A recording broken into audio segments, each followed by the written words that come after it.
Punch Man ist einfach schlecht geworden. Jedenfalls, wenn es nach vielen Kommentaren hier im Internet geht. Aber warum denken viele Leser, dass die Story jetzt einfach langsam downhill geht und warum besonders das letzte Kapitel 168 einfach für viele Leser den letzten Anstoß gegeben hat, One Punch Man komplett zu droppen? Das möchte ich heute mal genauer mit euch besprechen. Das heißt, ich werde jetzt in diesem Video Argumente, die ich so diesbezüglich zusammensammeln konnte, mal nacheinander erklären, die einordnen, meine Meinung auch dazu geben und das vielleicht auch gegebenenfalls entkräften.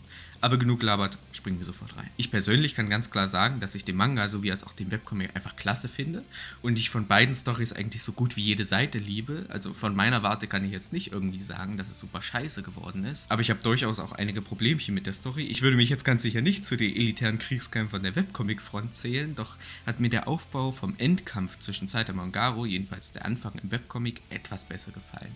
Und im Manga ist für meinen Geschmack in manchen Ecken etwas zu hart übertrieben worden und darauf komme ich aber gleich nochmal zu sprechen. Auch den Charakter von Garo fand ich im Webcomic einfach ein bisschen klarer gebaut. Damit meine ich, dass Manga Garo am Anfang seines Heldenhands einfach super böse war, Gliedmaßen da ausgerissen hat, da Leute verkloppt hat und er so ein richtiger Anti-Held war.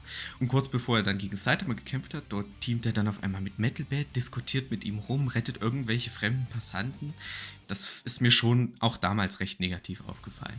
Und danach wurde er auch wieder so super böse, was dann wahrscheinlich auch mit dem Einfluss von Gott zu tun hat, auf jeden Fall. Aber sonst muss ich sagen, ich bevorzuge den Aufbau des Kampfes Saitama vs. Garo, jedenfalls die zweite Hälfte im Manga und die erste Hälfte im Webcomic, weil dort wurde es einfach ein bisschen flüssiger rübergebracht. So, jetzt haben wir also mal meine Meinung geklärt. Jetzt kommen wir aber mal zu den Argumenten, dass OPM wirklich schlechter geworden ist oder die Gründe, warum für viele Leute OPM nicht mehr so toll ist wie früher, beziehungsweise auch Aspekte, warum der Manga einfach nicht mehr so doll ist. Dabei werde ich jetzt aber die offensichtlichen Argumente, wie zum Beispiel Saitama ist nach der ersten Staffel so gut wie nicht mehr zu sehen, aber er ist doch der Protagonist, das ist doch Kacke. Saitama ist kein One-Punch-Man mehr, der braucht doch viel zu viele Schläge, das ist doch kein One-Punch-Man mehr, das ist doch Kacke. One-Punch-Man ist doch ein Comedy-Manga, das ist doch jetzt viel zu ernst, das ist doch Kacke. Das werde ich jetzt einfach alles vernachlässigen, weil das jetzt schon zeigt, dass die Leute, die das sagen, sich wirklich nicht mit der Materie OPM auseinandergesetzt haben. Erster Punkt, die vielen Redraws. Ja, die Redraws sind ein ganz klarer Punkt, wo ich auch persönlich sage, dass es nicht cool ist. Weniger, weil die Story danach wirklich schlechter ist, sondern weil sie einfach die normalen Veröffentlichungen der Online-Chapter-Releases einfach so verzögert hat. Es wurden rund 20 Kapitel einfach komplett neu gezeichnet, obwohl sie vorher schon mal draußen waren. Und beispielsweise Child Emperors Kampf gegen den Geflügelkönig oder Saitama gegen Orochi wurde einfach komplett neu gezeichnet. Die Gründe dafür waren natürlich zum einen, dass die Story einfach überarbeitet wird, dass Plotholes dadurch irgendwie gestopft werden, aber auch die Story für die Zukunft etwas aufbereitet wird, damit sie dann besser weiterentwickelt werden kann und man da sagen kann, das habe ich doch schon mal früher gesehen. Mit etwas besserer Planung seitens One hätte er dem Ganzen einfach komplett aus dem Weg gehen können, aber naja, die Flut an Redraws ist jetzt hoffentlich vorbei, jetzt kommen die normalen Releases wieder und wir haben ja auch eigentlich ein recht gutes Timing von Murata, jetzt alle 2 Wochen, finde ich sehr nice. Aber ganz klar stimme ich dem Ganzen zu, als Fan von OPM hat das einfach den Spaß an der Serie auch deutlich minimiert, weil einfach diese Kapitel so spärlich nur veröffentlicht wurden. Zum Teil waren dann aber auch diese Redraws daran schuld, dass die One Punch Man Manga-Bände in Japan und damit dann auch in Deutschland nur spärlich veröffentlicht wurden. Fast ein ganzes Jahr liegt einfach zwischen Band 23 und 24, was ja auch das Interesse an der Serie für zum Beispiel Manga-Onlys einfach komplett gemindert hat.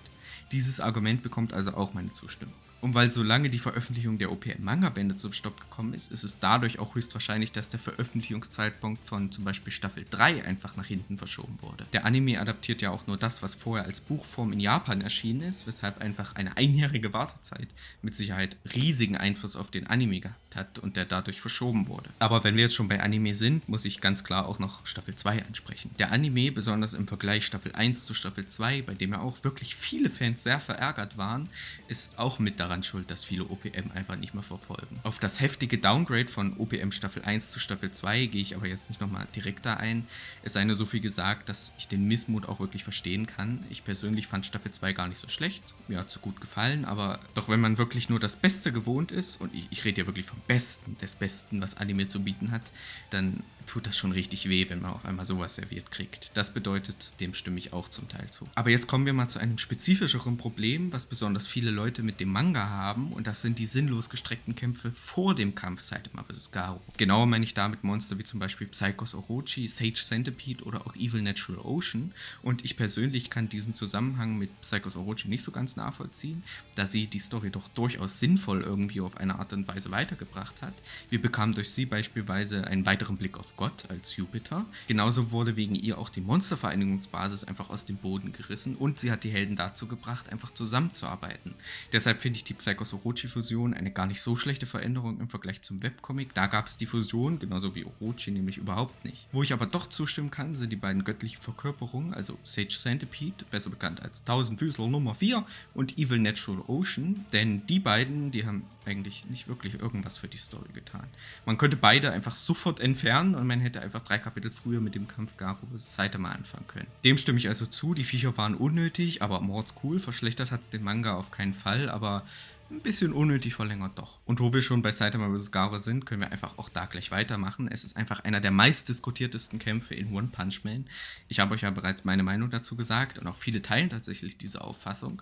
Der Kampf Saitama vs. Garou fließt im Webcomic einfach besser irgendwie ineinander über. Er ist nicht gestreckt und weder passiert irgendwas, wo man sich so denkt, anders als im Manga. Die Entscheidung, dass Garou jetzt schon bevor er zu Garou wird, einfach direkt viele verschiedene Monsterformen durchlaufen muss und auch bereits bevor er da überhaupt auf die Oberfläche gekommen ist, als richtiges Monster dargestellt wird, finde ich im Webcomic ja schon ein bisschen besser gelöst. Aber um fair zu bleiben, kann man wirklich den Manga und den Webcomic nicht mehr wirklich miteinander vergleichen. Das übermäßige Auftreten von Gott und Awakened Garou im Galactic Viermond beispielsweise sind einfach so weit weg vom Webcomic, da passiert sowas nicht mal ansatzweise, dass es jetzt eigentlich unfair wäre, die jetzt wirklich direkt miteinander zu vergleichen. Das, was vor diesem Zeitpunkt aber passiert ist, also die erste Hälfte Garou vs. Saitama, da muss ich aber doch schon sagen, da würde ich doch lieber den Webcomic lesen. Wäre der so 1:1 von Murata gemalt worden, das hätte ich cooler gefunden. Dass hier dann aber Leute sagen, dass der Redraw und auch der Kampf, jedenfalls die erste Hälfte von Saitama vs. Garou, einfach super scheiße sind und den Manga ruiniert haben, kann ich nicht nachvollziehen. Aber dann, nachdem Garou die Kräfte von Gott bekommen hat, sieht es wieder so ein bisschen anders aus. Den Kampf dann fand ich schon persönlich richtig cool und an manchen Stellen ein bisschen übertrieben, habe ich ja schon gesagt. Aber für viele Leute ist wirklich das, was dann in Kapitel 168 kommt, und das besprechen wir jetzt, doch schon ein bisschen kritischer zu sehen. Ich habe viele Kommentare gelesen, die einfach gesagt haben, dass der ernsthafte Furz oder auch der ernsthafte Nieser, perfekte Namen, die sind einfach so super lame und super kindisch, und das kann ich zum Teil verstehen und Teil auch mitgehen. Die beiden Attacken sind durchaus kindischer als der ernsthafte Schlag, doch genauso waren es auch die ernsthafte Wasserpistole, die wir gesehen haben, oder der ernsthafte Seitwärtssprung. Zu sagen, also dass das jetzt dadurch so super scheiße geworden ist, das finde ich doch schon massiv übertrieben. Ich kann die Idee dennoch aber nachvollziehen und tolerieren, weil, naja, der Feed von Saitama einfach so mal eben so einen Planeten wegzublähen, ja, ist schon ein bisschen krass. Aber dass Saitama auf einmal wie so ein King kämpfen kann und sogar irgendwie Kampfkunsttechniken von Garou kopieren kann, das stößt mir dann doch schon sauer auf. Weil das macht einfach für Saitamas Charakter einfach keinen Sinn mehr. Selbst im Webcomic meinte Garou während des Kampfes gegen Saitama, dass er einfach wie ein Anfänger kämpft, und genau das ist Saitama auch. Er ist einfach kein großer Kämpfer, wenn es um Technik geht. Das braucht er ja auch nicht so sein, weil habt ihr ihn einmal beim Martial Arts Turnier irgendwie eine harte Technik rauskloppen sehen? Ich auf jeden Fall nicht. Er braucht das Ganze nicht, ein Schlag reicht bei ihm. Dass Saitama jetzt aber irgendwie einmal so kämpft, als ob er alle Techniken übernehmen kann, ein super krasser Martial Arts Typ ist schon so ein bisschen off-Character. Dennoch zerstört das Ganze nicht die Story, es ist ein bisschen merkwürdig und hätte anders dargestellt werden sollen, aber super kacke, ganz klar ist es nicht. Und jetzt kommen wir zum zentralsten Argument, bei dem wirklich viele verschiedene Meinungen haben. Zeitreisen in One Punch Man. Saitama kopiert einfach die Fähigkeit von Garou und kann zurück in der Zeit reisen, was zum einen natürlich in der Theorie zur Folge hat, dass Kapitel 166 und 168 nie wirklich passiert sind. Das ist ja schon ein bisschen lame. Zeitreisen mit in die Story einzubauen, das öffnet dann natürlich aber auch Plotholes, so gut wie immer eigentlich. Wenn Garou so eine Fähigkeit also drauf hat und die Kräfte von Gott bekommen hat, dann konnte Gott eigentlich so eine Fähigkeit zwangsläufig auch anwenden, also warum macht er das nicht? Aber jetzt kommt die Theorie, wer sagt denn, dass er das nicht schon gemacht hat? Vielleicht ist OPM Kapitel 164, also der geredrawte Teil, auch nur eine andere Zeitlinie. Aber dazu folgt noch ein Video, weil die Theorie ist sehr, sehr knackig. Aber kaputt macht der Einsatz von Zeitreisen One Punch Man ganz sicher nicht, für mich jedenfalls. Ich finde diese Fähigkeit in diesem Moment eigentlich recht passend eingesetzt, weine aber durchaus schon Kapitel 166 bis 68 doch schon etwas nach. Hallo? So, jetzt ich nochmal aus dem Schnitt zurück. Mir ist nämlich gerade beim Schneiden aufgefallen, oh, ich habe überhaupt kein Fazit formuliert. Das kann auch passieren, deswegen mache ich das jetzt frei weg von der Leber. Ihr seht hier, ich bin gerade dabei, das zu schneiden, aber egal. Was ist jetzt wirklich, was soll jetzt aus dem Video rauskommen? Was ist jetzt das Fazit davon? Ich wollte einfach nur zeigen, dass meiner Meinung nach gibt es keinen Grund, warum man jetzt wirklich sagen kann, One Punch Man ist super scheiße geworden, One Punch Man ist super schlecht geworden. Ich finde sogar, es hat die letzten Chapter wirklich gepiekt und es ist besser als je zuvor, meiner Meinung nach.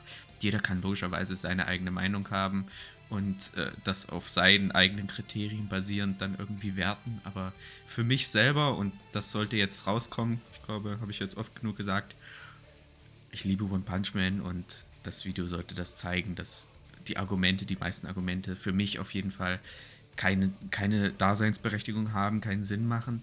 Und deshalb, ja, wollte ich das nochmal kurz anbringen. Aber wir sind jetzt eher am Ende, also kommt jetzt auch noch die Endcard sozusagen. Habe ich gar nicht, ne? Ein Outro wäre eigentlich auch cool. Aber egal, ich wünsche euch allen noch einen schönen Tag. Ich hoffe, das Video hat euch natürlich gefallen. Wenn ja, dann liked doch gerne. Ne, haut gerne, One Punch doch gerne den Like-Button so rum. Und abonniert gerne meinen Kanal, um nichts weiter bezüglich One Punch Man zu verpassen. Tja, und schreibt mir eure Meinung bitte auch noch in die Kommentare. Das würde mich auch sehr interessieren. Wie seht ihr das mit den ganzen, keine Ahnung, Zeitreisezeug und sonst was? Ja, da bitte ich noch drum. Aber sonst war es das von meiner Seite und auf Wiedersehen. Tschüss.